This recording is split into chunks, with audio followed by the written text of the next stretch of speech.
everybody, and welcome to another brand new spoiler review episode for She-Hulk here on the Geek Buddies.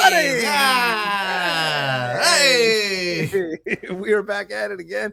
It is me and Michael Vogel today. Shannon McClung is caught up at work, but we are going to break down episode 7, The Retreat, and we're going to spoiler review this whole thing from top to bottom. So if you haven't watched the episode, go and watch the episode, then come on back and hang out with us.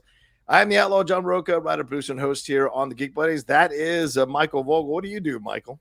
I'm a writer and producer of animated TV shows and movies, where you can see some of my work on Netflix right now if you want to check out seasons 1 and seasons 2 of Strawberry Shortcake, Barry, and the Big City. There you go. Shannon's not here to hype it up, so I have to do it. So there you go. Right. Check it out. That's right. And this is going to be very curious. The episode that we're going to break down is called The Retreat. Jen heading off to Emil Blonsky's retreat and all the stuff that she confronts there and all the stuff we get revealed about furthering the idea of mutants in the MCU. And before we dive into it, I just want to give a big shout out to Carbon Health, who powers and sponsors us here on the Geek Buddies and on the Outlaw Nation. Go to carbonhealth.com for any of your healthcare questions, concerns, or needs. Maybe you need to go and do a yurt. Maybe you need to come face to face with who you are and have some group therapy. I think they offer that kind of stuff, but they do offer virtual. And Carbon Health covers your physical and your mental well-being, so I think you are right. Wellness is important, guys. Wellness is a big thing. That's right. Get on it. You can download the app to have a doc in your pocket. They got urgent care, physical care, virtual care, all of it available for you. They're still testing, doing the COVID testing, which is still raging across the land, ladies and gentlemen. So don't shortchange yourself on your health. Go and get checked out at carbonhealth.com. 80 plus locations in California, 100 plus locations all over the country. All right, Mike, let's jump into this thing. Overall thoughts on episode 7, The Retreat, here on She-Hulk.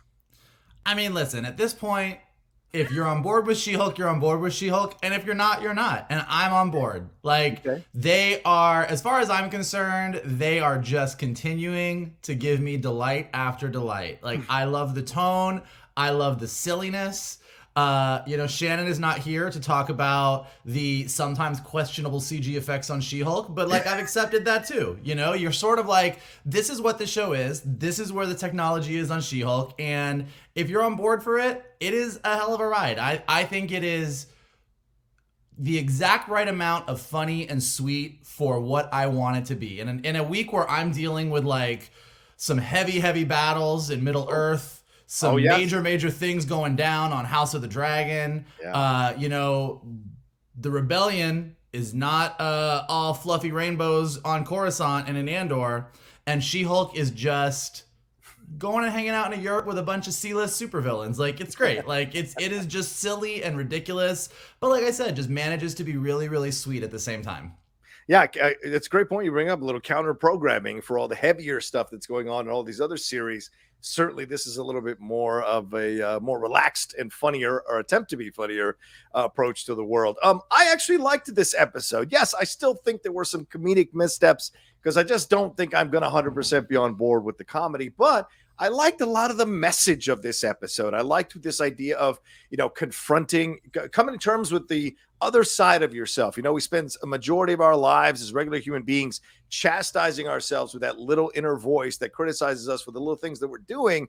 And we try to show our best selves. And when those other parts of ourselves come out, we can sometimes beat ourselves up too much or think the other part of ourselves is the better part, the part that people want to hang out with. And they don't want to see the other sides of yourself. So I love that there was a great mental health, psychological undertone running throughout this entire episode, and sometimes bubbling up really obviously to the surface, but most of the time it's kind of bubbling underneath as we got through it. We did get some C-list supervillains, and we'll see if that works or not as we break. C-list is generous, but yeah. Sure, fair enough. We'll see less mutants if we really want to tell the truth there. We'll dive into all of that for sure. But let's take a quick break and we'll jump into the Jen storyline right after this. Bow, beep, boop, bop, bop, boop, boop, boop, beep, bop. That was Mbop? I think that was Mbop. That was sure. Good. All right.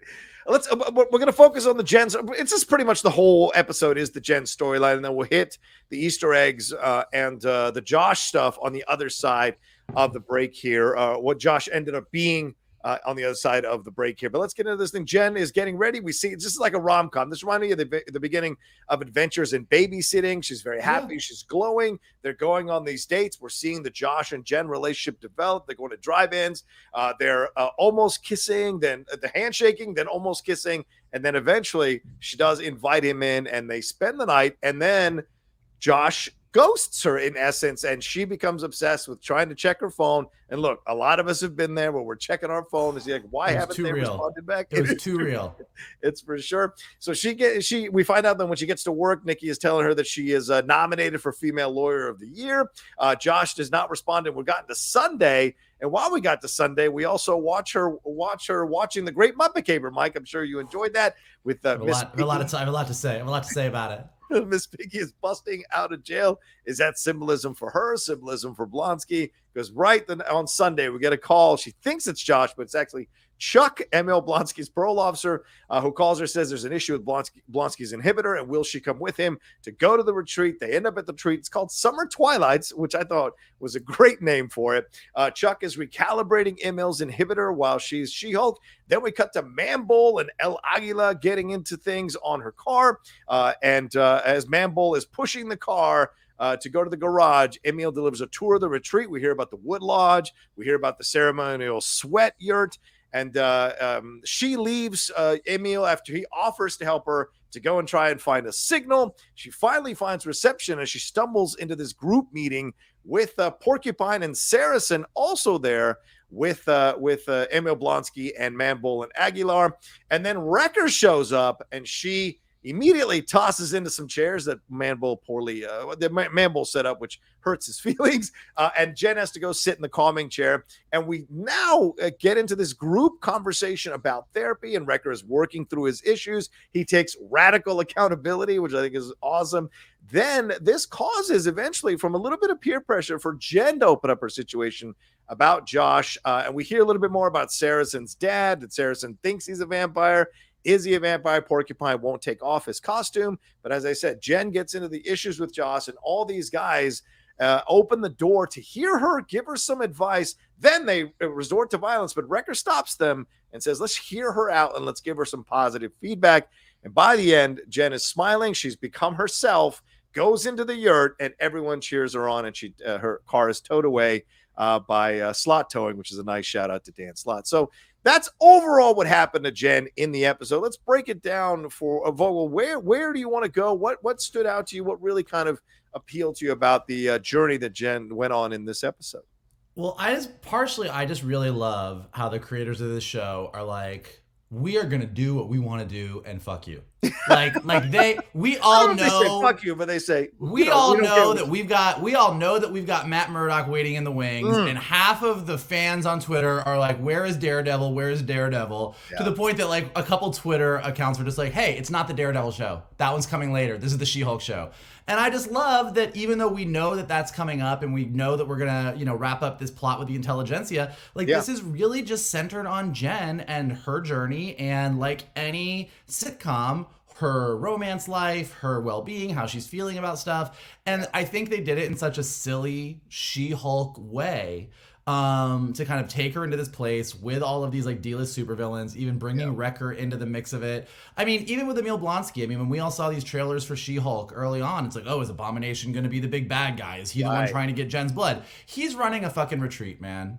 He's just wanting to talk about some feelings and has his questionable advice that he got off of several self-help books while he was in prison.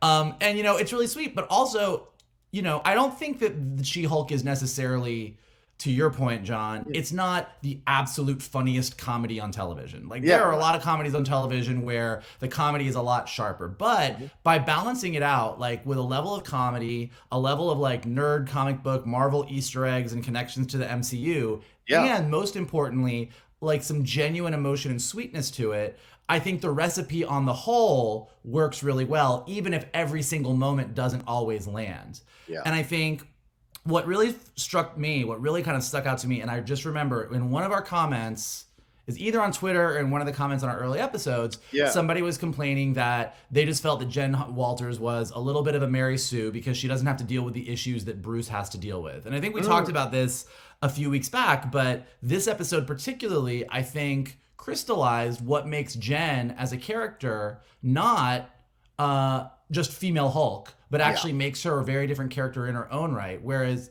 Bruce Banner struggles with this monster inside of him. Right. Jen Walters, as she says very eloquently in this episode, struggles with having that girl in high school that you thought was better than you inside of her. Yeah. Like the struggle of, this isn't, I've got this monster that's going to Hulk out and destroy a city and everyone's going to think I'm a monster and I have to hold this inside of me because if I let it out, people are going to die.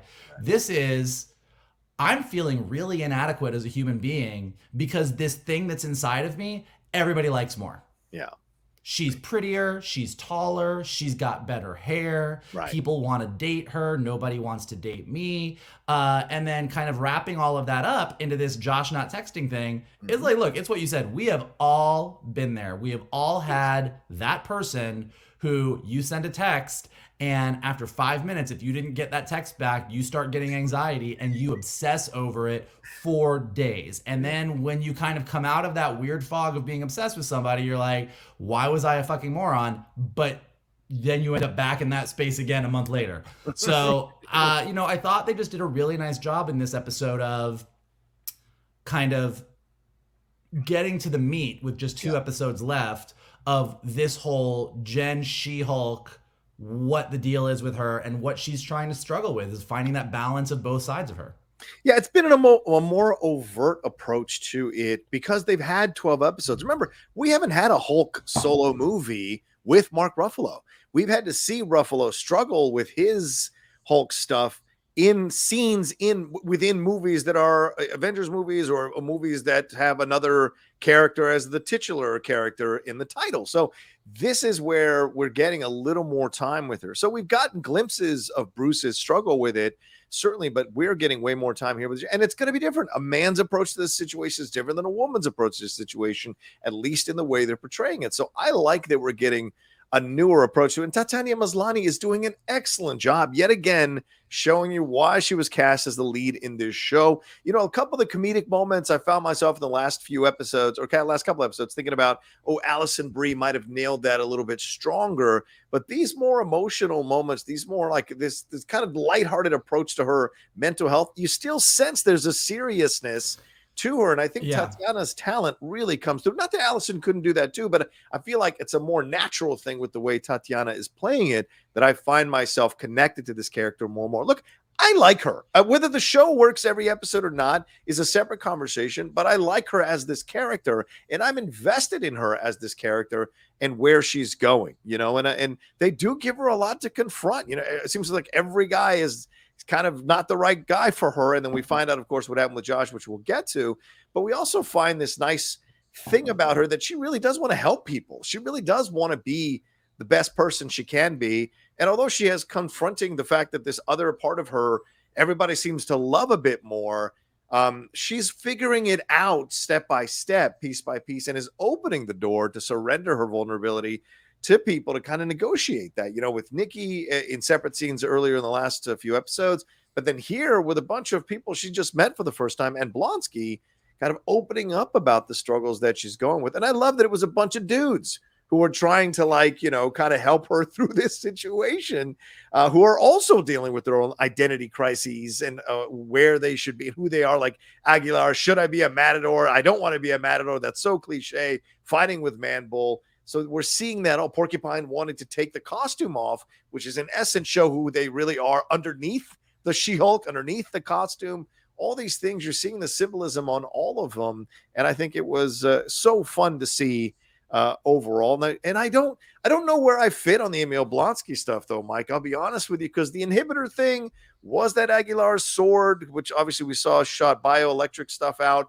Or is this something else? I don't know. So I've got my questions, and I like that it's giving me a little hesitation on certain things and the way they're being portrayed. Yeah, they either have, there's either a bigger plan in this series of Blonsky, or they're just really wisely keeping their options open. Like he seems really great. seems like he's worked some stuff out. But that whole, this went off because of this, and even when he was like, what did he say? He said something about his gang, and then he was like, please make it clear this is not a gang. I'm like, look, I love that he is there helping these guys, and they all seem like they're really responding well to their treatment at the center. Also, a former supervillain bringing a bunch of D-list supervillains around to a private area with no cell reception where they can talk about whatever they want. Good point. This could go either way. I'm just saying. Right. Where they look at him as their leader, who is guiding them out of these situations. And so because he helped them, they feel like they owe him, right? Almost like a semi-cult. But it's also like, this is what Marvel does pretty well. And this is, I've said this 1,000 times when we talk about Marvel versus DC and everything else, but it's that patience. Yeah. It's that setting Emil Blonsky up like this. Look, if they decide in the next 2 episodes that all of a sudden Emil Blonsky and the D-listers that helped Jen in this episode and it was super sweet are all now the big bad guys and they're all going to attack Jen, that would feel a little bit forced. Right. Like that would be like, really? They were so nice to her. Like, what's going on? This feels like a 180. But now MCU just has Emil Blonsky up there doing what he's doing. So in a Hulk movie down the line, or in the Thunderbolts movie, or anywhere in the MCU in the foreseeable future, if you ever want to circle back to Emil Blonsky, and oh, by the way, maybe he's not being completely as innocent as he says down the line, I think everybody would buy it, and that would be a fun twist and a really cool turn. So I think setting him up where he is and just leaving him there is a great move on their part. It's like, if you think of the MCU as just a massive 4-level chessboard and Kevin Feige is just sitting there with his baseball cap on all day, just like staring at it. Sometimes you just put a piece there and you go, I'm just going to leave this piece here for like a year and a half. Right. We got other things to do. We got Mutants. We got the Daredevil thing over here. We're going to get to it after the break, but every single one of those guys in that therapy session at some point in time has fought the Defenders or worked with the Defenders or been against the Defenders. And so with Daredevil coming out, with Punisher maybe coming down the pipe, with some of these other characters coming in, again, just putting these characters in the universe and being like, leaving them there. Yeah. That might not come to fruition until Daredevil. It might not come to fruition until a Defenders series, but they just exist. So when you get to a Daredevil series or a Defenders series or Echo or anywhere, and all of a sudden you need someone for them to fight, and you're like, oh, Blonsky's up there at his self-help retreat. Why don't we have that be a thing? Comes right back in. So I think it's really, really smart.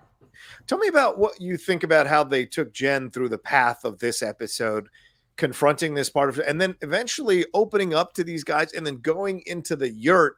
What do you think they were trying to say with her character throughout this episode, where she was caught up in this obsession with Josh and texting her? I mean, she was listening to Mbop to try to take her mind off of it, gets to this retreat. She's certainly still, even though her personal life may be a little in shambles, she's very successful. You've got Nikki telling her she's nominated for Female Lawyer of the Year. She rolls right into Summer Twilights when poor Chuck is like, hold on, wait. Even when her Prius is kind of destroyed here, she doesn't flip out or lose her mind. She, kind of tells Mambo, you got to pony up some money here to handle the situation, and then eventually comes to a better place about things after unleashing her anger initially at Wrecker, after she comes out of the yurt and everyone's like cheering her on, and she gets a card from the guys and all of this. So what do you think about the journey they took her on and what they were confronting here? Because I think this is the first time, aside from Downey Jr. or Tony Stark's PTSD stuff, where they've really dealt with the mental health aspects of taking on something like this. Yeah, and it's a good point. I mean, I think what the whole episode kind of represented was Jen. Look at episode 1. She is very clear. She has no interest in being a superhero, and being a part of the superhero life. She thinks Bruce Banner is emotionally damaged. She makes some very valid points about his emotional damage and his trauma and what he has not faced by just being a part of a superhero team, and that he doesn't really have a life. That he he's in a lab on an island with no friends and no family. And he's like, yeah, things are good. This is the life. And she's like, that's not the life I want. She refuses to be She-Hulk at the beginning, kind of gets pulled into it, gets pulled into the superhero law division because she can't get a job anywhere else. So she's kind of stuck being that. So she's sort of like, she doesn't want a superhero suit. She doesn't want to have to get special clothes. She doesn't want to do it. She's always sort of fighting against the She-Hulk part of herself. And because the show is She-Hulk, we're constantly finding reasons why we have to drag her into it. Right. But, you know, she's constantly like, I wish I didn't have this part of me. I wish I was just Jen. And that part of her, yes, is a, you know, 7 foot tall, 8 foot tall green woman. But that part of her also is the superhero part of the MCU. Right. That she hasn't really been a part of. And so in this episode, she is sort of stranded in, like, you know, the wellness center of supervillains. And the only people that she has to talk to here are a bunch of people who are just in this superhero life. Yeah. Maybe they're not very good at it, but they're a part of that superhero life. And so kind of working through her Josh issues with them and ultimately working through her She-Hulk issues, that she has this thing where She-Hulk is sort of a crutch, but she's sort of jealous of her and this whole thing. And that them kind of being like, why don't you we want to see Jen, but also we love She-Hulk. The letter they write her at the end is, we love Jen, we love She-Hulk. Right. Like we love both sides. And so I think even her getting in the yurt and leaning into their advice and kind of just accepting that this whole day kind of was good for her, I think is also her kind of realizing that this is like, Bruce was right in that her life is never going to be the same. But she was right in that she doesn't have to give up Jen. So like this whole show is, she does something, like Jen Walters does something that aside from Matt Murdock, most people don't do. Like the entire nature of being a superhero is, hey, Peter Parker, sucks to be Spider-Man. Nobody even knows who the fuck you are anymore. You know, like so many characters, it's like Captain America, it's like, hey, yeah, you were frozen in ice and all your friends are dead and you don't get to be with Peggy until we get done with you in 3 phases of Marvel movies. You know, every single person, even Tony Stark, who seems to have it really, really great, can't ever quite find that balance. He's too busy superheroing, and him and Pepper break up, and then when they finally get everything right, and they're all good on their own, he has to go save the world and open up time travel. Like, it's always this balance. And Jen Walters is kind of navigating, we're watching her in real time navigate all of the real life issues that go with being a superhero. You know, the creative team, when they were launching the show, they were like, look, we don't want to tell the story about the giant third act, European village that gets taken up into space by robots. Right. We want to tell the story of, like, you're a superhero and you have to do the laundry. You know, you're the superhero and you're going on a date. You're the superhero and the guy doesn't text you, and you watch arguably the absolute best of all the Muppet movies by a mile, The Great Muppet Caper. And I think that is a nice welcome addition to the MCU. Yeah, and I want to clarify my comment I made just a few minutes ago about this mental health. Yeah, obviously in Avengers Endgame, they deal with survivor's guilt. You know, Cap is leading that group with one of the Russo brothers there and talking about moving on past the 5 years. Obviously, WandaVision dealing with grief, certainly. But this episode felt like it was more directly dealing with philosophy, with the ideas of how to come to terms with who you are, all these things in a more overt way that us regular people who are not superheroes deal with therapy, deal with, group therapy, all these kinds of things, tactics that we use to kind of come to terms and accept and love ourselves for the things that we are, both good and bad, the flaws and all, not good and bad. I don't even want to do that, but flaws and all. And that's a tough journey to be on. And I think this episode was one of the first things in the MCU where they overtly made it a central part of an episode with a superhero. I mean, I know. Look, you're right. I think that superhero stories in general work because, to a degree, a lot of them are about trauma. Like, it's the big secret of superheroes. Like, all of us who are nerds about DC and Marvel and Invincible and Image Comics and everything, like, we love cool, bright costumes and awesome powers and epic world-ending battles. But what we really love is the interpersonal relationships and the soap opera of it, and the fact that all of these stories are just over-the-top, colorful ways for us to talk about the human experience and the loves and the hates and the trauma that we deal with. And so, like, whether it be WandaVision or Bucky and Falcon and Winter Soldier or Tony or Cap running that survivors group at the beginning of Endgame, like, every single, like, superhero stories naturally deal with a level of trauma. To your point, putting Jen in the circle of trust in the calming chair and having everybody overtly talk about trauma and overtly talk about where you're at and have Jen kind of say, this is what I'm dealing with, it doesn't deal with it in a subtextual way. It's just dealing with it like this is what the episode is talking about, and allows them to talk about it in a more direct way. Yeah, I agree completely. All right, let's take a quick break and we'll jump into these heroes, these villains, possibly heroes. I mean, they're heroes to me in this episode. They're heroes to me. Yeah, heroes to you. And Emil Blonsky's the thing, and Josh's thing right after this. I'm holding out for a hero till the end of the night. That's good. He's got You guys don't know, Michael's got a great voice. He does great karaoke. That is false. That's not false at all. All right, let's get into this thing, man. What an interesting collection of people here at Summer's Twilight. As Michael pointed out so astutely, Blonsky has eliminated cell reception, Wi-Fi service almost completely from the place, isolated everybody, and we find out that he's been treating these D-list, as Michael said, supervillains, maybe, but probably mutants. Let's just call them villains. I don't know that there's super in there yet. Fair enough. But, well, villains, fine. Man-Bull is, if you know the comics, Man-Bull is essentially a super soldier experiment gone wrong. Aguilar is a combination of characters, but yes, is the Matador kind of character there. We've got Saracen, who may or may not be a vampire. Saracen was introduced in Blade and is one of the oldest living vampires, if not the oldest living vampire, if that's really him there. And Porcupine, there's a little bit about Porcupine created that super suit, then stole the super suit. And as Michael said, they've all fought the Defenders. They've fought a number of Daredevil. Man-Bull, I think, has fought Daredevil. Iron Fist is with Porcupine, I think, or Aguilar, sorry, with Porcupine, with Iron Fist. And then Porcupine has been involved in other battles as well there. So what are your thoughts on bringing these characters in? As you said, Kevin Feige playing 4D chess. What role are these characters, and Wrecker as well, coming in now being redeemed? What role do you think they're all playing here in this situation?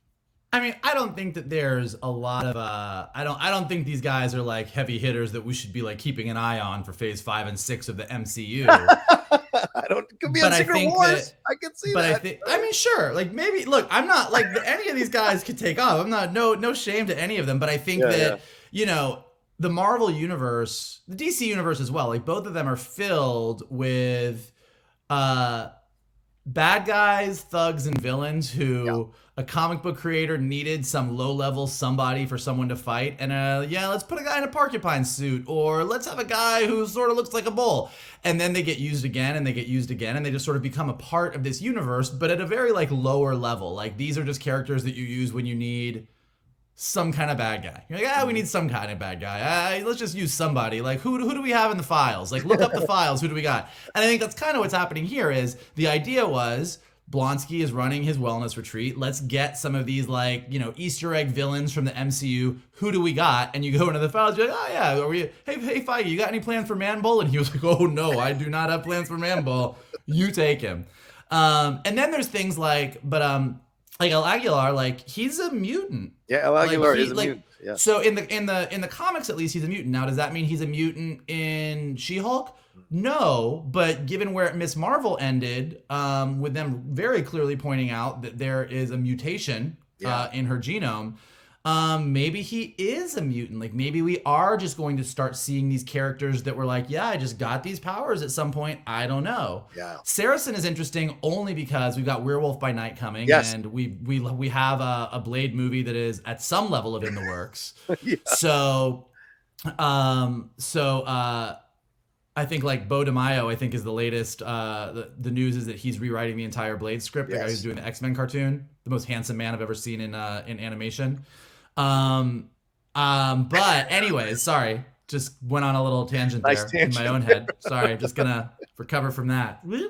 But yeah, like having a vampire show up, and we know Blade is in the works, whether Saracen is an actual vampire or not. So I think each one of them sort of is like, okay, well, this is cute. Porcupine, I think they were just like, we need someone who's going to be a really funny joke, and that costume is ridiculous. But he did go up against the Fantastic Four, and the X-Men, so could be opening some doors. But then again, all villains have gone up against almost all the heroes, right, Mike? So you might not. It might just be a stretch to say they might be kind of weaving that in here, And then I thought them kind of bringing Wrecker back into it was actually kind of cute. Like, that was a nice little moment. I mean, it was a great moment because She-Hulk attacking him after what he did, totally justified. Absolutely. But just everybody's reaction to it was really funny. And then putting her in the chair and putting him in the chair.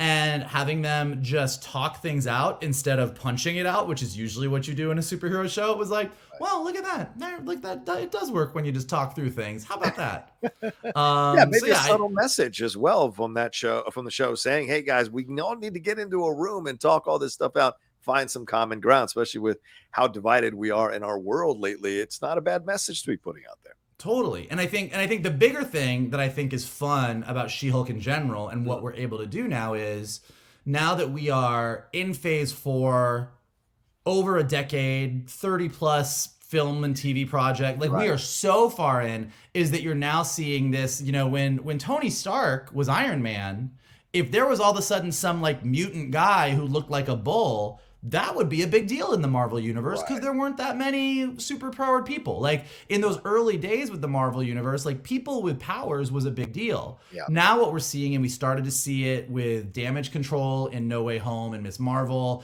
and we're kind of seeing this go through, is that the world at this point, through science experiments gone wrong and radioactive spiders and multidimensional portals and gods from outer space and now mutation, we're getting a pretty full world where people with powers aren't just trying to save the world or destroy the world. They are social influencers. They are just trying to make a living. They are just living their lives. They are running wellness retreats. So we're seeing some people don't want to be part of a group. Yeah, they want to go and do these other things. Yeah, great point. So we're now living in this world where being a super powered individual is not that unique. Right. And bless you. Sorry. And that's going to be really interesting. That presents a whole different kind of storytelling that you're going to be able to tell, and it makes super teams like the Defenders a lot more interesting and gives them a lot more to do. Right, ground level. When you stuff. have these sort of ground level guys, the Defenders might not be going up against Kang the Conqueror or Thanos, but somebody's got to stop Man-Bull when he goes on like a spree of barbecue, robbing barbecue restaurants or something. I don't know what Man-Bull does on his off days, but something. That's for sure. Yeah, no, I like it too, and let's not leave out the werewolves and the vampires. I know you mentioned earlier, but that expands the world out even more. Doctor Strange's mystical stuff as well. So we are, the world is expanding quickly within the Marvel universe, and I've already heard people, already grousing or complaining that that they're having a hard time keeping up with all the madness of it all. But Marvel, just like the creators, as you said earlier, Mike, like we're moving forward. You got to catch up of what we're doing, because this is where we're going. And already the early buzz for Werewolf by Night is so strong, and we're only days away, right? I think October 7th is when that's coming out. So I'm hoping I get a screener at some point on Monday or Tuesday for that thing to take a look at it. So we're not that far away from that happening as well. So much is coming here, and Black Panther Wakanda Forever is around the corner as well. So there's so much. I swear to God, I was walking my dog the other morning, and I just out of nowhere was like, holy shit, does Wakanda Forever come out in November? Yeah, right. Like, it's coming out like in 2 months. Yeah. It's coming real close. And look, I know it's not Marvel, but Black Adam is also on the 21st. So we're only days away from Black Adam. So just cool. Whatever. Yeah, just throwing it out there. Cool. I liked. Thanks for reminding me of the other stuff. I'm just saying. But look, I liked them all coming in. Kevin Feige said in 2019 that he was going to have non-marquee mutants kind of slowly lay the groundwork for this, rather than having a big explosion of mutants. And I kind of like this approach. We've had the idea of mutants being a big deal, although the word couldn't be said or whatever, but back then, but I like this idea that it's a more subtle approach. We're getting the appetizer before the meal. And I dig that, because it kind of gets you used to this idea. And then boom, when it happens, it's going to change things. Because, things could be pointed out down the road that it's both Jen and Bruce who are mutants. And it's not necessarily the idea that their body somehow responds better to gamma, that they actually were mutants, and this just triggered that within them. That's all possible down the road. So I like that the door is being opened slowly, not kicked open, so that we can get I think it also, look, obviously we all love the X-Men. Yes. We are all mostly, I'm assuming, if you are a comic book fan, you're pro-mutant. You don't think that mutants should be destroyed. But I think doing it this way creates an ability for Marvel to make it's sort of like with the Sokovia Accords and Civil War. Like, we all love the superheroes. We know that Captain America is going to do the right thing. But the Sokovia Accords is an interesting idea because it says, just forget about your favorite heroes. Do we really just want all of these superpowered individuals to be able to ignore all borders, diplomatic, anything, no government oversight, and just go do what they want to do?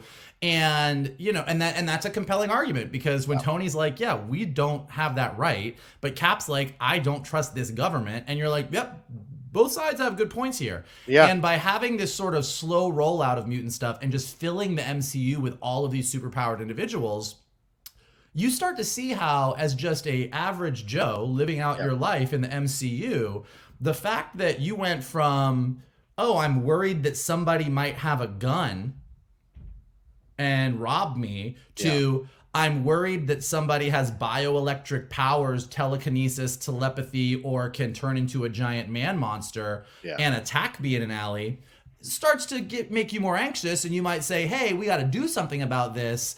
And then damage control, the government oversight, let's see what we do about these superpowered individuals, all the way leading up to Sentinels.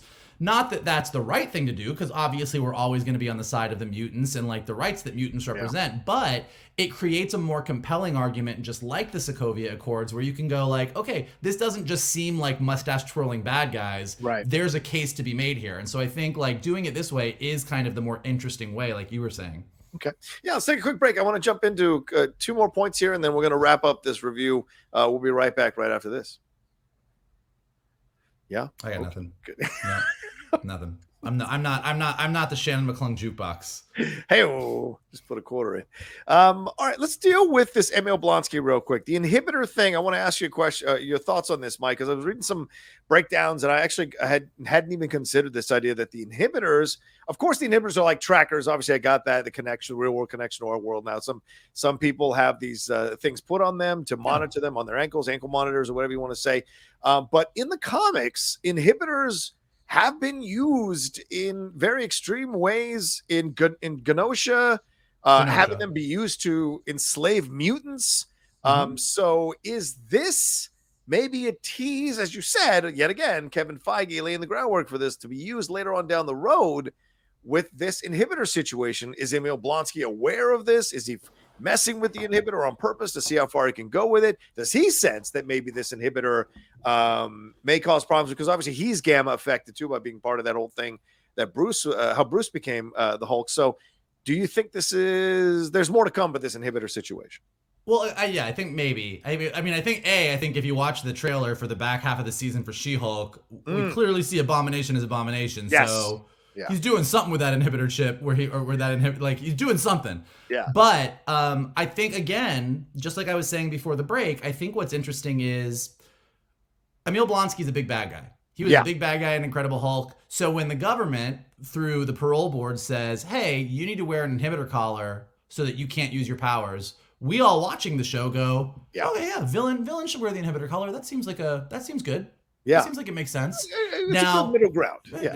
Okay, that seems fair. But cut to a couple TV shows from now, and you have a 10-year-old kid who has some kind of mutant ability who has to wear an inhibitor collar to school every day. Right. And you go, that feels a little bit weirder. And then when they're putting everybody who has any kind of super ability or mutant gene or anything, now let's go okay, why don't you everybody go to your local clinic, and we're gonna swab you, and if you have this specific mutation, we're just gonna put an inhibitor collar on you, just to be safe. You have to wear it every day.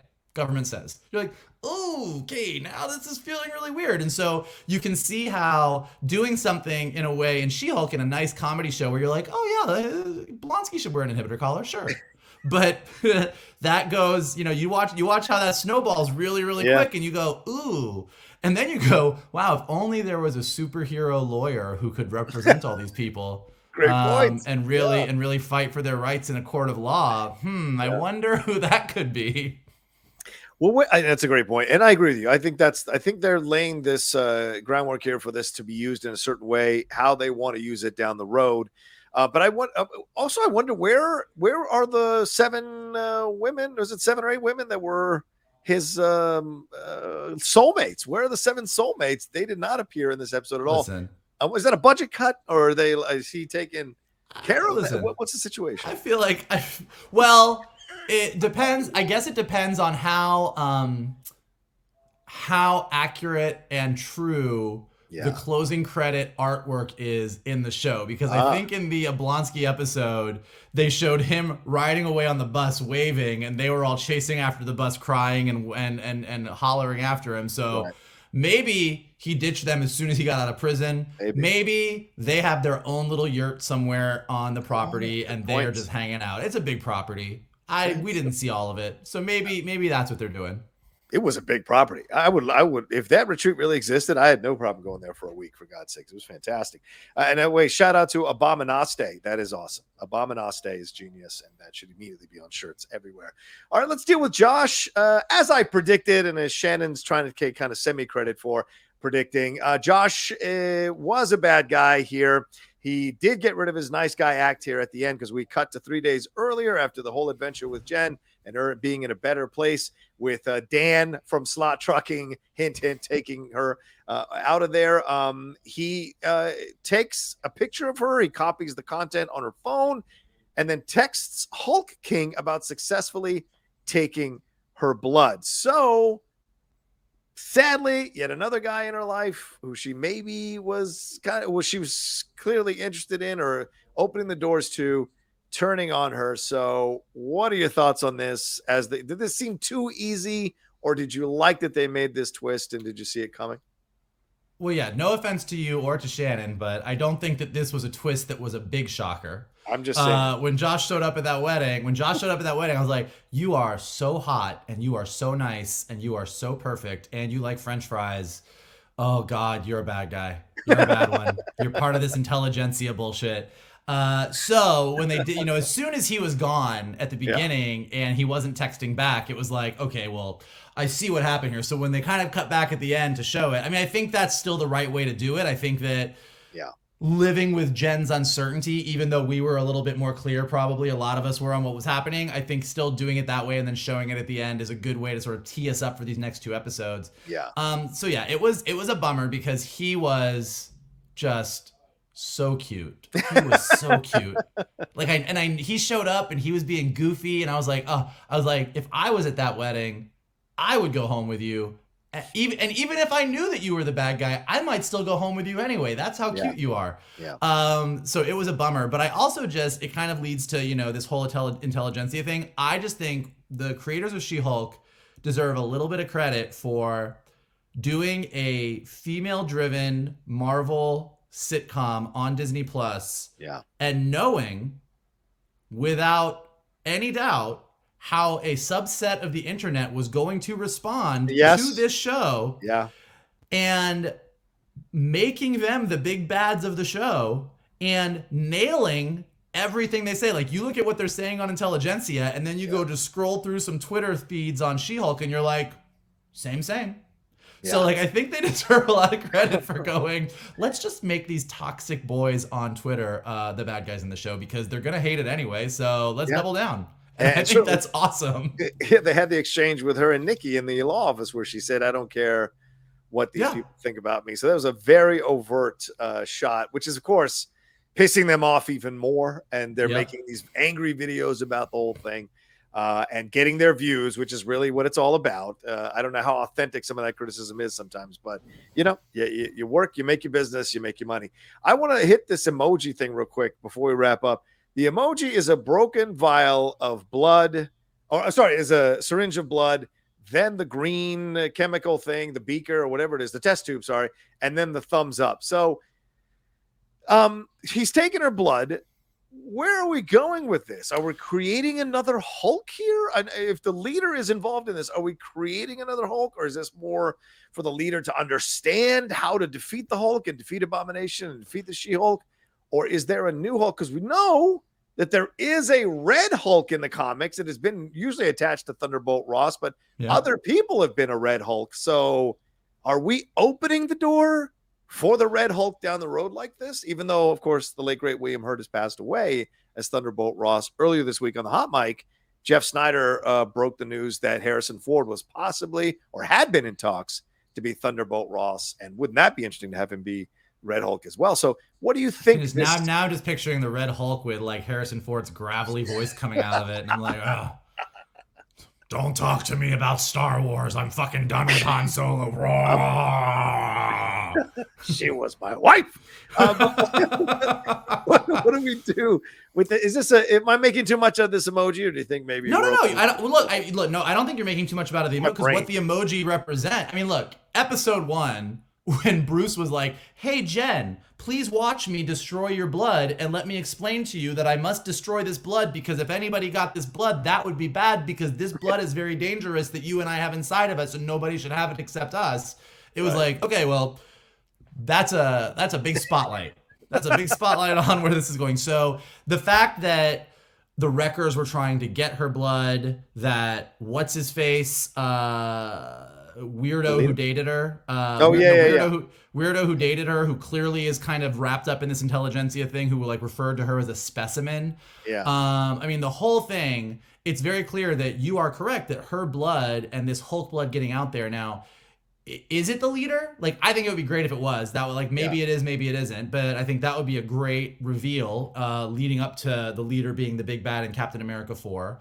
Right. Is it, just a bunch of dude bros on the internet who think they could be better Hulks than some chick, which I'm scrolling through Twitter and that doesn't feel like it's outside the realm of possibility. It's true, very true. So it could be a lot of things. It might have nothing to do with the leader or anything at all. But I think the idea of giving more people that ability, is this ultimately going to be the way that we get an Amadeus Cho? Is this, do we end up with it's not just Red Hulk who's out there. There's Amadeus Cho and there's other characters. So is this a way to start spreading that Hulk thing around, which causes problems for both Jen and Bruce, because they would feel a responsibility. So I think whatever they're doing is going to be, She-Hulk being the type of show that it is, I don't think that it's going to run into the similar, I don't want to say problems because I liked it more than you did, but like the similar critique that shows like WandaVision and some of these other shows have gotten, where you kind of have this show that kind of works how it does, and then the last 2 episodes they kind of turn into their equivalent of the 3rd act movie battle, and it doesn't stick the landing because it doesn't do everything that everybody wants. I don't think that She-Hulk is going to end up going, oh, in these last 2 episodes we have to like have She-Hulk attack an entire army of Hulks and we have to do this and that. I think it'll probably be more of a Jen focused story with some elements of action. She's definitely going to superhero up and wear her super suit. Yeah. But I don't think it's going to be that. But I think that whatever happens with this blood, even if she destroys the sample or does whatever she does, some of it's going to get out, or there's going to be whatever this thing is, it's going to spin off into other ramifications for the MCU going forward. Yeah, I think that's true, and I think that's what I'm looking forward to. And cut to 2 episodes from now, and Jen's fighting a whole team of Hulks. We shall see. I mean, but it is. I mean, I just want to say, like, because we do. I mean, and we've done it. Everybody does. Like, we all love the MCU, but their MCU has its complaints. In the beginning of the MCU, we all complained that the villains weren't as awesome as the heroes. Right. And then we got Loki, and then we got Thanos, and then we got Killmonger, and we calmed down because we were like, all right, you did a good job. But there's also that sort of critique with the movies and the shows so far, where you kind of get to this big epic 3rd act battle that doesn't really do everything, or and like I think She-Hulk is going to do a nice job of sort of sidestepping that, just because this show is really emotionally more about Jen accepting herself as a superhero. Like, like if we get to the end of the show and Jen goes, oh, I can be a superhero and I can be a lawyer. I can do both of these things. Right. I am now a complete person. That's where the show is going. Like, that's the emotional landing that we want to get by episode 9. So her stopping the samples, beating up some intelligentsia goons, teaming up with Daredevil, all that stuff is going to be fun. Yeah. But we don't need, Jen saved New York City from an army of rampaging, incel Twitter Hulks. Right. Like that we don't, I mean, although an army of incel Twitter Hulks now is something that I want to see, but we don't necessarily need to see it by the end of this season. Yeah, I don't disagree with you. And I think that's the great thing about the message of the show, right? At the end of the day, accepting yourself can turn you into even more of a superhero in your own life, right? And that's a good thing. That's a healthy thing. It doesn't mean you have to kiss your own ass all the time and go on social media and say how great you are. It just means, hey, coming to terms with who you are, loving who you are, accepting who you are. You'll be surprised how much more power you will have in your life superhero or otherwise. So that's a fantastic message, I think, for a show to do. And also, no offense to anybody in Matt Murdock's life. Yeah. But I really just want Jen and Matt to date just for a little while now. What? Stop it. I mean, no. I'm just saying, I know, listen, I know Matt has a lot of ladies in his life already. He's got a packed dance card. I'm just saying, like, the guy that gets to show up and say, hey, you can be a superhero and you can be a lawyer. And by the way, you and I can go out and beat up bad guys, and we can also eat French fries and argue about law. Like, he's kind of the perfect guy for her. Yeah, perfect guy friend. I'm just saying. Perfect guy friend. I don't know about. Oh my God, get out of it! Don't Harry and Sally me. Don't Harry and Sally me. Wait, they ended up together. I'm not saying. All right, well there you go. Any final words, Mike? I think we talked about everything, but any final words? No, I think we did. Look, I mean, like I said, like it's clear. Like it's to me, this show is delightful and fun, and I think it's putting a spotlight on an aspect of the Marvel Universe that we don't get to spend as much time in some of the more serious shows, which I also love. But I'm just having a blast and can't wait to see more and more and more of Jen Walters in the MCU. I will say this. I needed an episode like this after the last few uneven episodes for me. I like this episode. This makes me fall back in love with the world a little bit more. Yeah, and again, did all the comedy work? Did all the D-list villains showing up work for me? Not 100%, but the spirit of it worked for me, and I like that. They put me in a better place, and I look forward to these next 2 episodes and seeing how they wrap things up, because it's always about sticking the landing. That's what they all say. No matter, you may stumble a little bit in the middle, but if you stick that landing, that's what they're going to remember. So I hope that they do, because I am championing this. I love Tatiana in the role, and she was really great here, showing you so many levels of what Jen's going through. So I want to see what we're going to get here in these next 2 episodes, and I'm excited again to watch them. That's a good thing for me personally. All right, well there you go. That's our spoiler review for episode 7, The Retreat here of She-Hulk from the MCU and Disney Plus. Thank you all so much for watching this episode. I usually go to Shannon on this, so here's what I'll say. Just follow us, as you see right above our heads. No, I got it. I can do it. Please, Michael, what do we have to say? Hey guys, if you want to follow us on Twitter, we are at geek_buddies, on Instagram at @the_geek_buddies. If you would like to follow John Rocha, he's at the Rocha Says. If you would like to follow me, I am at MKToon. Well, you should also put him, and you have to Shannon the Geek. What is he? At Shannon, at Shannon the Geek Buddy. He's not on the screen. I'm just reading the screen, John. I can't. Fair enough. You can follow Shannon at Shannon the Geek Buddy. Michael, what else do we have to tell? Well, look, if you enjoyed this chat about the lighter side of the MCU and you enjoy talking about all things geeky, we are the place for you. And here's what you can do to help us continue doing what we do. You can hit that like button below. You can join, subscribe to Johnny's Outlaw Nation page. There's a ton of amazing content there. Lots of Geek Buddies content, more Geek Buddies content than ever right now with all the stuff that's out there to watch. So definitely tune into all of that. Leave your comments below. Are you loving She-Hulk? Are you not liking She-Hulk? Does it not work for you? Do you think it's gonna stick a landing? Who do you think is going to be the big bad? Like, where do you think things are going to go, and how do you think She-Hulk is stacking up in up against the other Disney Plus shows? Let us know in the comments below. If you are listening to us on podcast, wherever podcasts are available, go ahead and leave us some stars, leave us some comments so that we go up in the rankings and more people can find us. And the best thing that you guys can always do is retweet this video, post it to your socials, and send it to your friends to tell them to hang out with your buddies, the Geek Buddies. Yeah, and please do everything Michael said on the podcast side of things. You know, we're on iHeartRadio now. We jumped over there, and so getting our numbers up, getting our download numbers up are really important. So if you watch us here, we'd love for you to subscribe, because then that gets us numbers. You don't have to like listen to all the episodes, but if you subscribe, that's the numbers we're looking for. So it'll download on your phone. You can delete the episode because you saw it, but at least it downloads and it gives us a download, which we appreciate, and a subscription number. So thank you. We are great. We are great on a walk.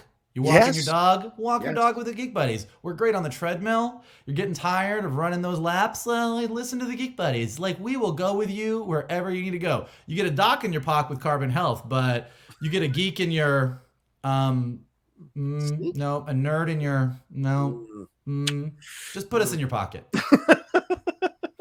There you go. You got a buddy on your body. How about that? Well, no, that's not good either. Never mind. Skip that. But speaking of Carbon Health, thank you to Carbon Health for powering and sponsoring us here on the Outlaw Nation and the Geek Buddies. We appreciate them madly. If you have any healthcare questions, concerns, or needs, please head on over there to carbonhealth.com and get it checked out today. They've got places all over the country, 80 locations in California alone, offering virtual care, in-person care, and urgent care, COVID testing, whatever you need. They want to build specific healthcare plans just for you so that you can go at your pace and get into the best shape of your life and stick around for a little bit longer in our world and hang out with us on the Geek Buddies. All right, y'all take care of yourselves. Be well. And we'll talk to you next time with another spoiler review here from the Geek Buddies. Hey!